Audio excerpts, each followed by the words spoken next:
પાટણમાં દારૂના દૂષણ સામે બીજેપી નેતાઓ મેદાને ઉતર્યા છે। એમએલએ લવિંગજી ઠાકોર અને સાંસદ ભરતસિંહ ડાભીની રજૂઆત।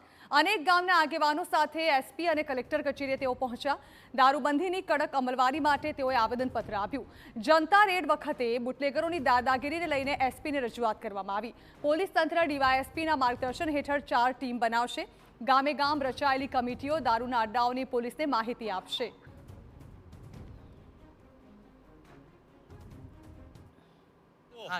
જોઈ શકો છો દારૂ પીતા હોય વ્યક્તિઓ જોઈ શકો છો આ યુરિયા ખાતર દારૂમાં નાખવામાં આવે છે અને આ દારૂ તાત્કાલિક બનાવવામાં આવે છે। જે કાચા માલમાં આપણે જોઈ શકે છે એટલે જે દારૂ પીવે છે એ લાંબો સમય નથી જીવી શકતો।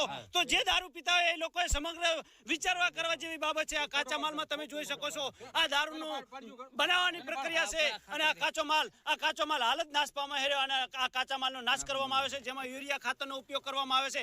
અમે આ એસપી સાહેબને એક આવેદનપત્ર આપીએ છીએ કે આ સદંતર સમી તાલુકો તો ઠીક છે પણ ખરેખર તો સમગ્ર વિસ્તારમાં બંધ થઈ જાય એવી એક એસપી સાહેબને અમે એક નમ્ર અપીલ સાથે એક આવેદનપત્ર આપવા માટે આવે। તાલુકા પોલીસ મથકે પણ અમે રજૂઆત કરેલી છે અને રૂબરૂ પણ મળી આવ્યા છીએ કે સાહેબ આપ ત્યાં આવી અને જુઓ કે પોતે એમ કહે છે ક્યાં ક્યાં ચાલુ છે તો અમે કહીએ છીએ એક પણ તાલુકાનું એક ગામ નથી કે જ્યાં આનો વેપાર ન થતો હોય।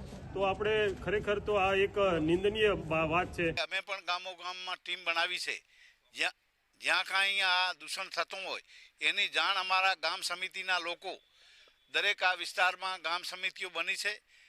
એ સમિતિઓ દ્વારા પણ દારૂની જે છે એની એ શોધખોળ કરીને એ પોલીસને જાણ કરશે જેથી કરીને આ બધી કાયમના માટે નાબૂદ થાય અને દારૂનું દૂષણ નાબૂદ થાય એના માટે આ બધા આગેવાનો તમામ યુવાનો આગેવાનો બીજી સમાજના આગેવાનો પણ આવ્યા છે।